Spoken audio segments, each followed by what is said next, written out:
कानून व्यवस्था और अपराध की स्थिति पर स्पष्ट हो रहा है। आपने सुना ही, सामान्य तौर पर जो व्यवसायी वर्ग होता है और खास करके जो बड़े व्यवसायी होते हैं राजधानी के, वो परंपरागत रूप से लालू जी के शासन को कोसते रहे हैं कथित जंगल राज को लेकर के। लेकिन गोपाल खेमका के भाई ने जिस तरह से बयान दिया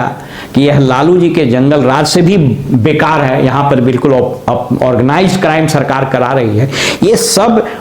रिफ्लेक्शन है कि किस तरीके से एनडीए सरकार और नीतीश कुमार की पॉपुलैरिटी, इनकी लोकप्रियता, इनकी स्वीकार्यता, लोकप्रियता शब्द भी बोलना बेकार, इनकी स्वीकार्यता धीरे धीरे रसातल में जा रही है। और उस पर से ये एसआईआर यानी गहन पुनरीक्षण का इशू, इसने बैठे बिठाए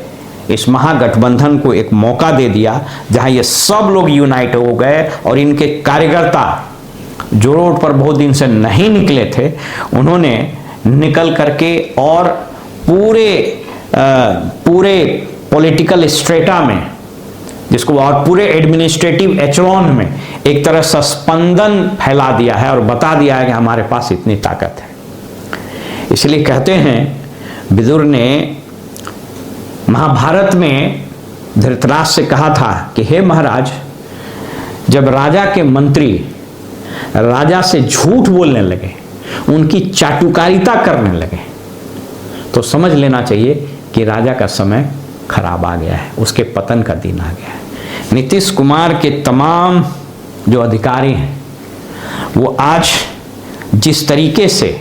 स्पेशली मैं बड़े अधिकारियों की बात कर रहा हूं सचिवालय में, जिस तरीके से, और इनके कलेक्टर्स लोग, ये सब लोग लगता है कि नीतीश कुमार का एजेंट के रूप में काम करता है। आप किसी का भी वक्तव्य सुन लीजिए, बड़े से बड़े अधिकारी, ये सब लोग लगता है कि नीतीश कुमार के पर्सनल एजेंडे पर काम कर रहा है। यह इस बात का द्योतक है, इस बात की ओर इशारा करता है कि राजा का दिन समाप्त होने वाला है। फिलहाल हमें इजाजत दीजिए और आप देखते रहिए वॉइस ऑफ रिपब्लिक। नमस्कार।